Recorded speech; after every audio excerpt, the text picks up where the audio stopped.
we are going to be going over chapters 4, Mhm. 7, and 8. I don't know if we'll get all the way to 8, but with a possible review of 6 if Natalie and I have feedback from 6. So Well, I would just say let's do 4, 6, and 7. 4, 6, and 7. Okay, perfect. So, let me pull up my notes. So, myth 4. Myth 4 is financial security. What were the biggest takeaways here? How did this myth was this a myth that you guys kind of held on to at all? And how's that different now? Well, in chapter 4, he starts talking a lot about like really depending on yourself and believing in yourself. And I think it's chapter 4 where he's like, you know, the most valuable asset you'll ever own is the space between your ears. So that's on today's agenda. Yeah, that's avoiding debt like the plague. So financial security, this is the one where he kind of talks about, so for instance, everyone's kind of fixated on from a scarcity mindset. The financial security, it's almost backwards of what it actually is. Financial security is more about so actually, Laura, to your point, he does actually talk about it a little bit in both chapters. So he talks about financial security. You have the most control over your financial security.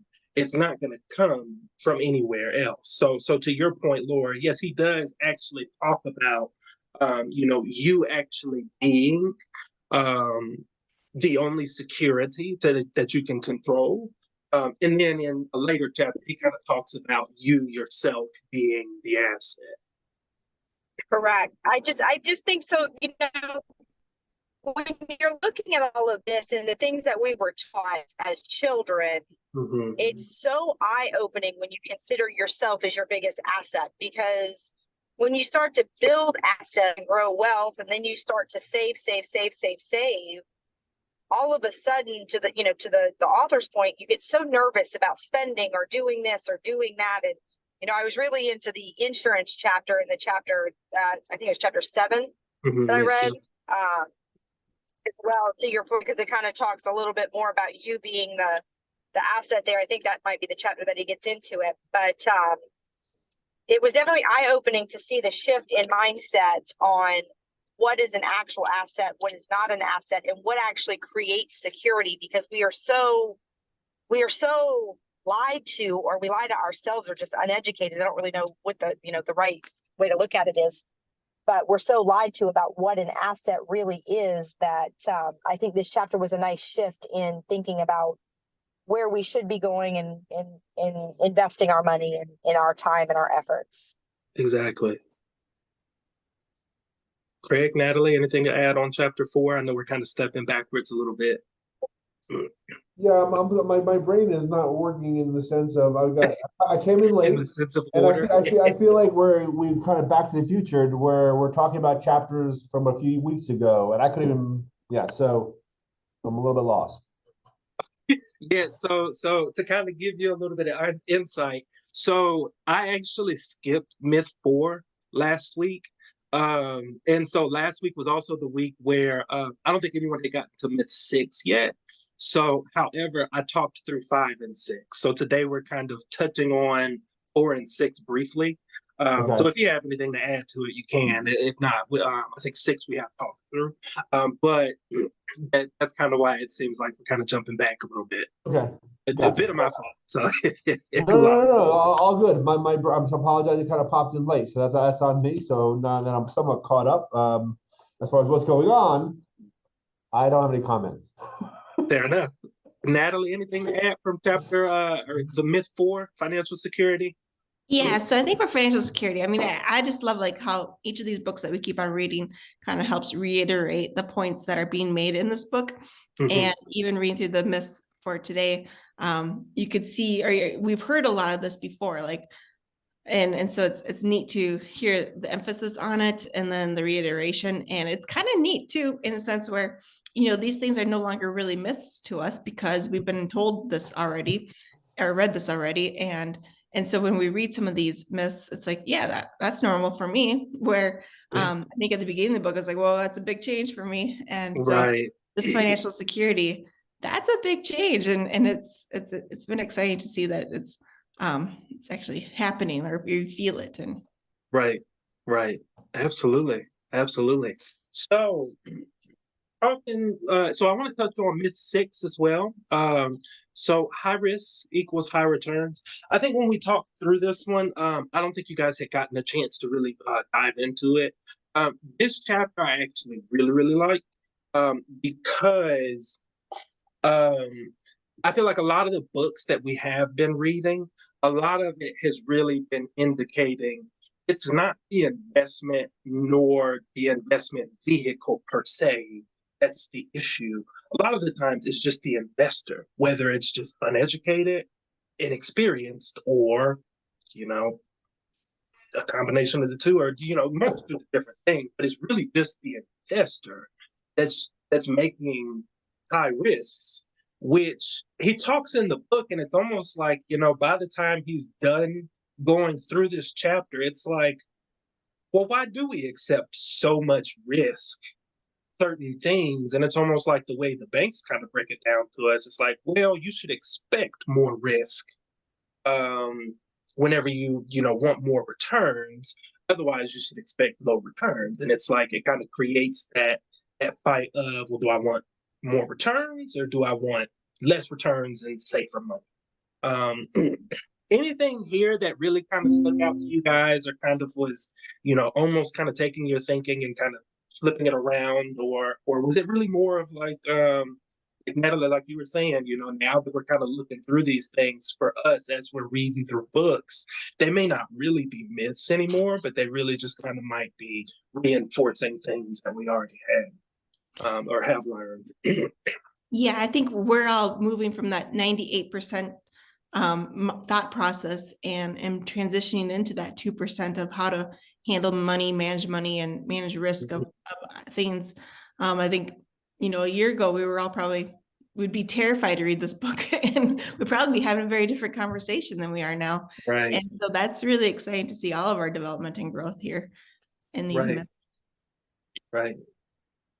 For me, like after I read this chapter, I was angry. I think I was a little frustrated. Because, your question is like, why do so many people think that investing has to be high risk, moderate risk, or low risk, and the return needs to match? But like, that's what we're taught. I mean, I was never taught anything else other than that. Exactly. And in my adult life, I've used 3 different CPAs. I've now had 2 or 3 different financial advisors, and it's crazy to me that the financial advisory sector of our society all teaches the same thing, and it's wrong. It's like, intimidating. Well, it's wrong. It's like, it's like we're looking at our school systems, and half the stuff that we were taught as children is actually wrong on our U.S. history and this and that, and it's finally coming. Like, I don't understand why the perspective of our country from higher ups, from educated people, feel like educating us incorrectly is the best practice. But it makes me wonder, I guess the driver is because the banks and the people teaching make more money if they teach us incorrectly.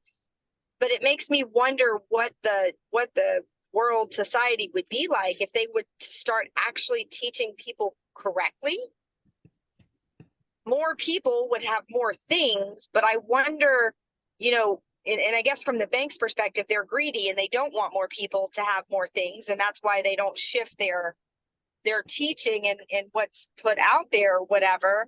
But at the end of the day, I have to believe that if more people had more things and access to more money, that there would be more good in the world.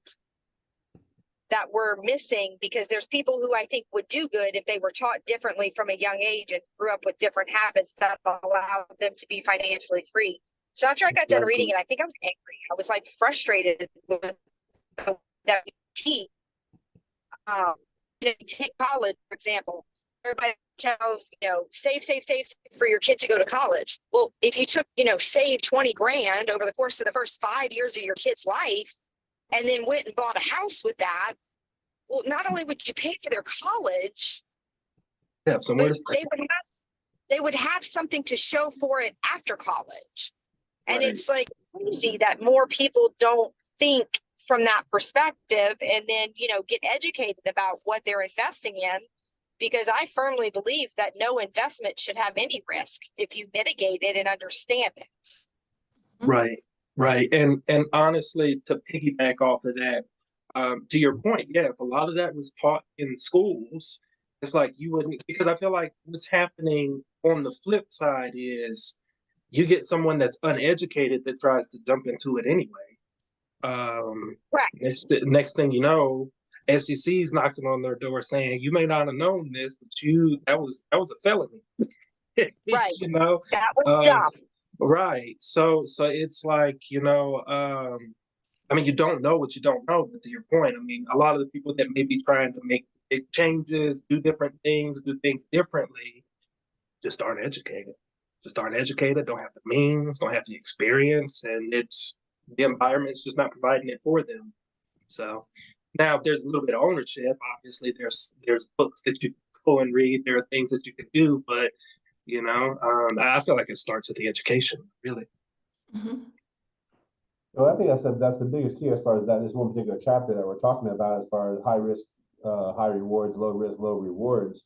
I mean, it's definitely ingrained in our society, in our I call it economic slavery, in the sense of, there's the companies that make money off of the masses, the sheep, if you will, right? And keeping them in their little kennel is going to give them the belief that that's how they're going to maximize their profits, right? But it doesn't necessarily help the individuals that are looking to better their own financial house in that sense. I mean, to this day, I mean, you sign up for a investment account or something like that that's going to be managed by somebody else. You got three choices: low risk, middle risk, high risk. But they say, "How old are you?" I'm young. Well, let's put you on a higher risk. Well, what does that mean? I mean, it's all a matter of, to the point of the chapter is, there's no such thing as a high risk or low risk. There's definitely investments that yield a bigger return or a lesser return, but it's not so much that one's high risk, one's low risk. It's just a different type of investment that you're dealing with. The risk falls within your individual and understanding of what you're doing. Right. If you don't know what you're doing, you're high risk. Doesn't matter what you do. Right. You're risking future profits by putting them into a bond. Well, why do you put a bond? Well, because I feel it's safe, right? 3%. Well, you just risk 10% by not doing something, educating yourself, and making a different type of investment. But yeah, I mean, it's definitely society, because that continues to keep that myth alive by these little things in the conversations. Oh, okay, you're young, you want higher risk. No, I want to maximize my return. I don't care what my age is. My goal is to maximize my return, not low risk, mid risk, or whatever. Tell me what to do that's going to have these opportunities. And I don't think that is properly explained. And even when it comes to high risk, low risk, I don't think they really ever tell you, this is what it means to be high risk. This is what it means to be lower risk. Right. Right. Awesome. Well, so getting to myth 7. So this is self-insurance. We haven't previously talked. I don't think we've previously talked about this. But for self-insurance, it's funny because, so Natalie, I kind of found your comment a little earlier. I found it very entertaining because so I did read this book, like, I think before we started book club, and Yeah. I was so against this book. I was like, fuck this book. and it was really when I had gotten to self-insurance. So I had used to work for Primerica. I sold life insurance for them. And they're a really big component for self-insurance. So as I was reading this book, I was almost like it was just saying everything against that company that I used to work for. And I liked them. But their thought was, instead of, paying high premiums on like a whole life insurance or whatever, you take that difference, put it into a mutual fund, and then have your life insurance policy. Which now, kind of looking back to it, I'm like, God, that was fucking stupid. Because it's like, now it's like, if I had gotten a whole life insurance policy and had like some cash life or cash value, then all these houses that Laura and I are looking at, I'd be like, hey, I got $100,000 cash value. I'll take something out for that, right? That's huge, right? I think people were so focused on, if you put it in one of those, you only get like that 1 or 2% savings or whatever, and you can't it's like, no, it's about the access to that capital. But they also taught the idea of self-insurance, which is also stupid, because it makes no sense to me to build up a lot of wealth and then say, forget the insurance. I'll do it my damn self.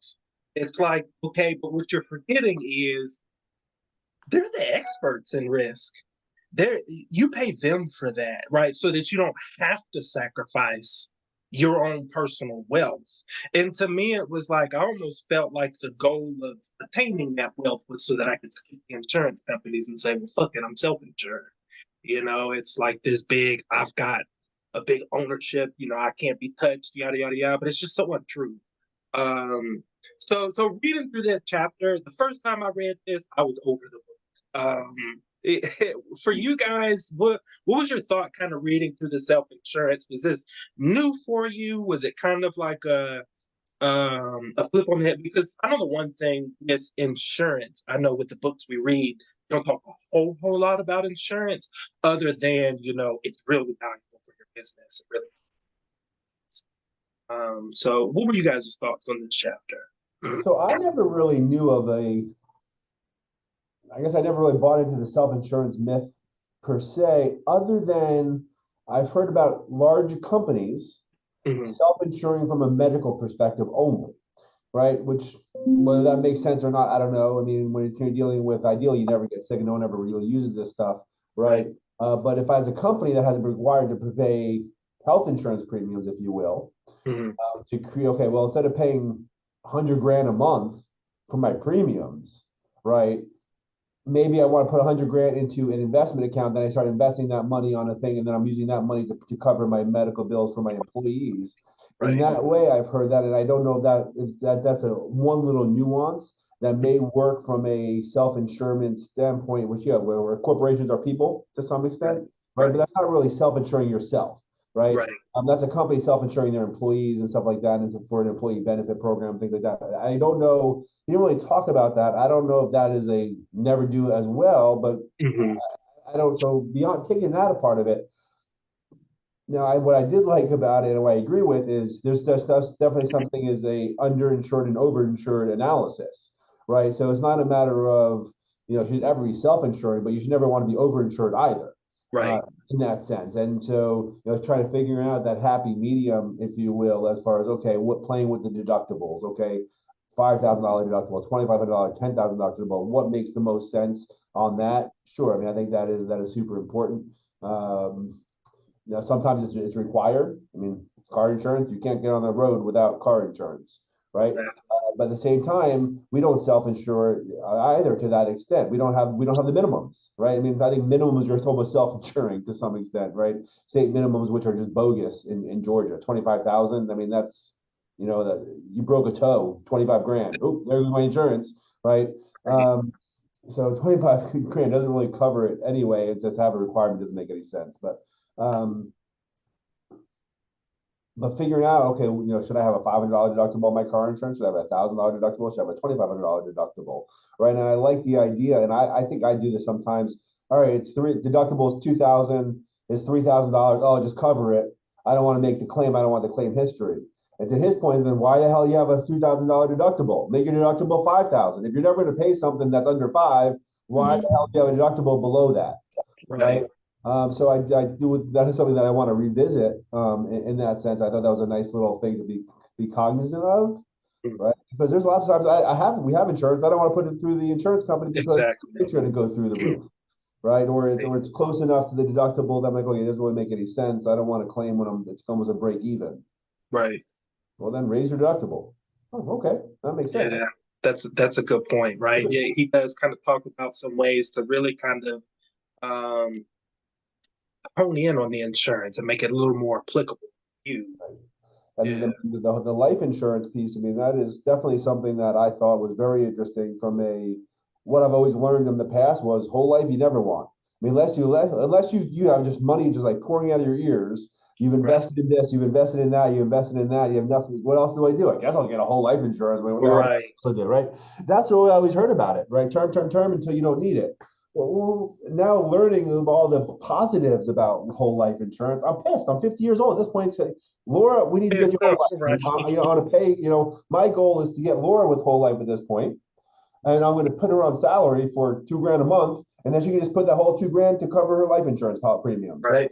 To offset my bill, then to put it for her, then we can take advantage of it and start borrowing against that in the future, which makes so much sense. Like there's no other retirement account like that works like that type situation. And oh shit, I just died. Great, now I have some help, things like that. But it's not so much a death benefit you're building. You're building an investment class that you can borrow against, and you potentially even growing your money tax free. In that sense, because it does have some of those advantages, which are super nice.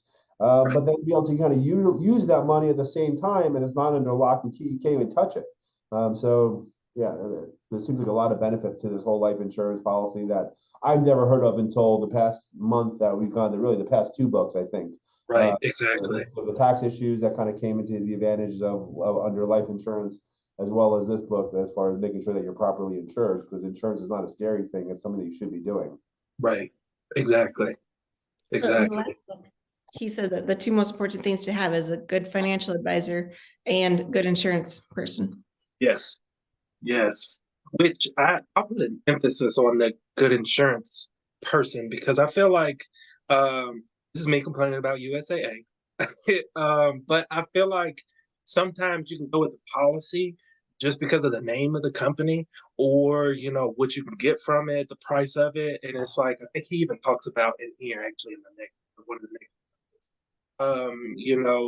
It's not about the cost, it's about what you're getting. And so sometimes you can get an insurance policy with a terrible agent, and it's just like, damn, you might as well just not have the insurance.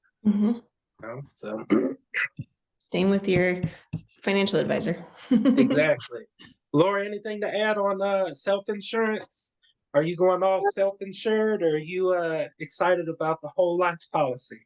So I'm actually excited about the whole life policy. I like his perspective on insurance. And Craig and I, at the beginning of the chapter, he kind of talks about, somewhat self-insuring, like the smaller things that don't matter, that's super expensive. Like when he starts talking about this, the first thing that comes to my brain is like the phones, right? Like everybody has phone insurance, and everybody pays $10 a month on phone insurance because you might break your screen. Well, your screen only cost you, $200, or, whatever the insurance is. Maybe it's $25 a month. I can't remember what it is. It's not super expensive. But when you look at the fact that we have 5 phones on our plan, well, in 4 months, we've paid for a screen. And so I actually was very proud of Craig and I, because I don't think he spends a lot of time talking about the smaller things that people insure. He spends a lot more time on the whole life and in the term and all that kind of stuff, because I think that makes a bigger impact on most people's pocketbook. But for Craig and I, like if you and Lexi were to give up your screen protection, if you have it, it's probably only, $10, $15, $20 a month. But for Craig and I, it's so much money that we actually have been doing this since we started buying things together, where, you buy a dishwasher. No, we don't buy the extended warranty. We take that $250 and we stick it in a pot, because we would rather take all that money that we would use on all these silly little things that everybody seems to want to insure. And, I mean, even when we bought the cars, we didn't buy the extended warranty on any of them with the exception of one. Because if we'd have bought, 5 cars at $2,500 per warranty, well, that's 10 grand. Well, what can I do with that 10 grand Buy a car. to actually, make myself money in the interim and then use it only if I need it, is kind of how we do smaller things like those types of insurance. So I kind of patted us on the back because I feel like he didn't spend a lot of time talking about it, but he did kind of touch on those things.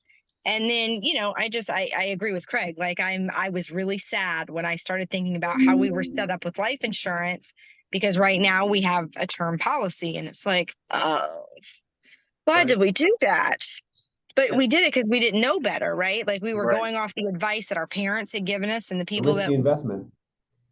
correct. And so it's, to his point, I'm sure that over the next couple weeks, as we continue to get all of our financials in order, that the insurance will definitely be something that we are revisiting, because there's so many opportunities that we've missed in that department. And I think that we will be encouraging our children to look at life insurance a little bit differently than what we looked at it, because I think that there's a lot that they can, end up being successful with it. I don't know if I'm turning on the right road, and I don't think I am. I am not. Shit. Yeah, I think he I'm could have sorry. done a much better job of talking with some of the bad insurances, right? The next chapter, I think he did a great job when he's talking about, I guess what debt is bad. I think that was the next chapter. Right. And I don't need to jump on you there, David. No, you look, go for it. In this sense, when he's talking about, and this is probably a conversation, when you kind of parse, Laura, you and I's conversation earlier on, debt, bad, bad. We want no debt. Well, it's not that we were kind of confusing good debt and bad debt in the sense of you want to leverage, but not be in debt. Right. And so, that designation and when you should leverage and when you should not leverage. Right. Never leverage a 70-inch TV. Right. Unless you are selling TVs. Right. But leverage is great when you're buying real estate. Right. Leverage is great if you're doing something that's going to produce money for you. Great. Go. But always be cognizant of one, what are your assets? Make sure your assets outweigh your liabilities. Right. But debt itself is not a bad thing, right? Good debt, bad debt. I think there's got to be the same thing with insurance, right? So to Laura, your point, I think cell phone insurance, maybe that's bad insurance, right? That's just kind of a waiver that they're making money off people that maybe are uneducated. Now, again, maybe sometimes it's good for people, sometimes it's bad for people, depending on how many phones you got, right? Well, if we got 6 phones and one breaks a year, for paying, all of a sudden, $800 a year for all this insurance, so it costs us $300 a year to fix it. Well, then we're overinsured in that sense on that one, right? You're better off just kind of putting it in it, because it doesn't really happen all that often, and the cost of the insurance outweighs your benefit. I mean, most insurances, most people don't lose a phone unless it falls down to, maybe it falls out of a car and almost goes into a drain or something like that, and you got to spend a couple of hours looking for it. But for the most part, hey, for the most part, if anything, the screen breaks. I mean, that's kind of what the issue is, with the phone, in my opinion. And that's just kind of a way for a company making some extra money on it. We kind of lost you, but assuming you're talking about this is a very simple thing, like term life insurance is it's a bad insurance product, right? If your insurance is good and your life insurance is good, but don't go to term, go to a whole life. I mean, get more value from it in that sense. Right.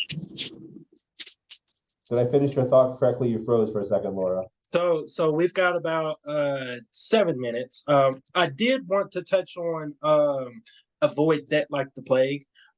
So this one I think really goes hand in hand with one of the previous books. I think one statement from the last book that I thought about all through this chapter. Individuals that are scared of taking debt for whatever it's a cash flowing asset, something they can produce, something that can educate them to produce. If you're scared, you're not confident in your ability to pay off that loan. That was something I just thought of all throughout this, because this is the chapter where he really talks about you being the asset. And then Craig, to your point, he really kind of breaks it down where it's, you know, for debt for personal consumption, yeah, you want to kind of stay away from that. Debt for lifestyle, maybe if it's really truly adding more dollars to your pocket, because of, you know, it's just changing your attitude, whatever. But really what you want to aim for is what's going to turn around and put that money back in your pocket, what's going to cash flow, and then, you know, what's going to cause more production, what's going to actually make you be more productive. And I think when you really start to think about that, avoid debt like the plague, because it makes sense. Right. And to your point, he really, I appreciate how he explains really the difference between being in debt and just a true liability. Right. Because they're completely different, right? The United States is in debt because we have more debt than we have assets, you know, and that is a problem. But them actually having debt is not liabilities is not the problem. It's the fact that they can't produce enough to stay out of debt. Mm-hmm. And he said that if you can take a new liability and also create an asset out of it, then correct. That's Correct. Anything in this chapter that was really just an aha, you know, maybe it was a little, you know, kind of hearing the same information at all, maybe put in a different way. Was there anything like that for you guys in this chapter? Outside of what's been said? Yeah. Not so much as far as outside what's been said. I mean, I thought it was a really good chapter, and I thought it was a really good explanation of don't get into trouble, first of all. Right. Leverage. You know, no one gets ahead without leverage, right? Nobody, you know, OPM is leverage, right? Other people's money, right? You know, there's plenty of books in real estate. You can make money, you know, become wealthy off everybody else. That's called leverage. Right. I mean, you're using the bank's money to get wealthier, to bring cash flows, or whatever the case may be. You know, and it's definitely all about cash flows with this guy. I mean, nothing to do with net worth, nothing to do with that. How much are you making a month? Right. How do we maximize that? That's your spend, you know, in that sense. So I thought it was a nice take, and I think he really broke it down in a way that made a lot of sense and took away the scarcity. I just made up a word. The scarcity of debt. Right. And again, I want to make sure that right, the same thing, right? You know, you don't have expenses, you have investments, right? Investments yourself. It's not an expense yourself, it's not an investment yourself. You know, you're not getting debt, you're leveraging your assets, you're leveraging your brain, you're leveraging whatever the case to create more wealth and more income. So I don't really like the word debt in the sense that we're talking about it. It is sure that's what it is, but it is true, it's more leverage, and leverage is a good thing. Debt is a bad thing, leverage is a good thing. And he made a really good analysis of that. Right. In my opinion. Now, I guess we go over leverage too, but anyway. I like the chapter as well. I like the whole book, but to Craig's point, I like the fact that he talks about the debt being leverage and all of the tools that he uses leverage. I like the fact that it's given a different perspective because it doesn't feel dirty or bad when it's leverage. When it's debt, like I feel dirty. Like I feel like I've done something wrong because my whole life I've been told, you know, no debt, no debt, no debt, more money in the bank, more money in the bank. And as we are, you know, finalizing this inspection, there's a few things going on with the house, but nothing big enough, in my opinion, to really walk away from. And I think we'll still find a happy medium as far as that goes. But like in my head, I'm thinking, okay, you know, we're paying cash, so we're going to be cash flowing. We have an objective. So we have a goal. We know that we want to be able to, when we refinance, we want to take 100% of our investment out. So it'll be a year or two before we can refinance. Right. But like, I'm so excited about refinancing and getting that money out and being able to go do the same thing over and over again. And, you know, just be able to provide value from the actions that we're doing, and the actions that we're doing, it doesn't feel dirty. And I like that. I like that it feels that the debt is leverage and not debt. Right. Exactly. That's kind of probably my favorite part about it, is the mind shift that it gives you with the verbiage that he uses. Awesome. Sweet. Well, here in our last 2 minutes, I just wanted to kind of carve out the next few chapters. So to make it easy, start with Myth 9 and then finish the book. You can skip the end credits. Those are not needed. It's only 5 minutes. And so then next week we'll kind of talk through those last 3 items, and then that will end Killing Sacred Cows. Which I feel like is a pretty daring book, in my opinion. Sweet. It was a very good book. Who is the next book reader? Is that me or Natalie? I can't remember. I think it's me. Okay. Then we will look for your book suggestion next week, and we'll see you guys then. Sounds good. All right. Have a great day.